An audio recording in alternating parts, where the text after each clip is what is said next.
You're watching Jeff Randall Live. I'm Anna Jones. Coming up after the break, soft drinks, hard cash. How a British business is taking on the big boys, Coca-Cola and Pepsi. Now, the bank holiday may not look too promising on the weather front, but hopes are still high that we'll have a summer heat wave. Fingers crossed at least. And now it'll come as no surprise that hot summers mean soaring sales of soft drinks. Now, the UK market is worth more than £13 billion as Britons drink an average of 230 litres of soft drinks a year. The industry may be dominated by global players Coca-Cola and Pepsi, but it's not totally unknown for smaller producers to get a foothold in the market.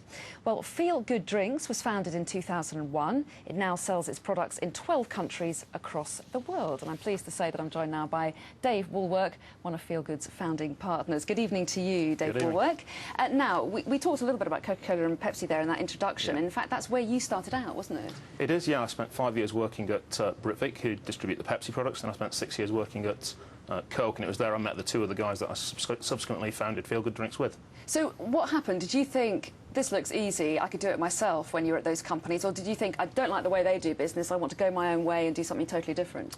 What we found when we were working for the big guys is that you spend an awful lot of time talking to yourselves in lots of meetings, and you spend not very much time talking to the consumers and listening to what they need and what they want. And we wanted to run a business that got out there and listened to what consumers want and gave them what they needed, and met a need that wasn't being met by the bigger players, and that's exactly what we've done.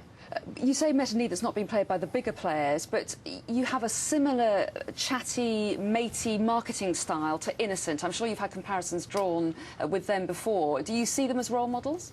Not so much role models. I mean, I think they do something quite specific in an adjacent category to what we do. They squeeze bits of fruit and stick them in a bottle and make a thick, gloopy product.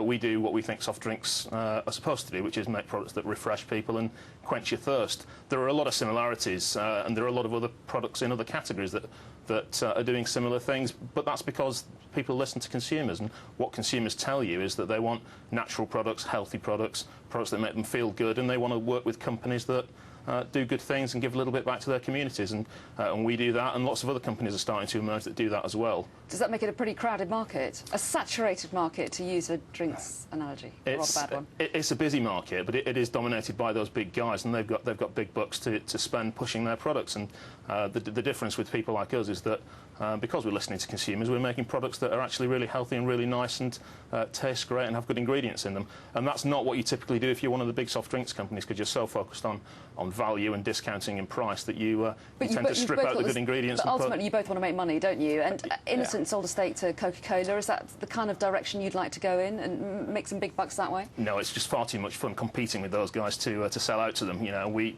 have a wonderful time, and we work with some good retailers, and we get our products into places at the expense of those big companies. We recently took our products and had a conversation with Orchid Pubs, and we got our products into all of their outlets at the expense of J2O, which is great good fun, because we've got great, nice, healthy products, and theirs is full of sugar, and that's what the consumers want. We started off talking about the weather in our introduction to you.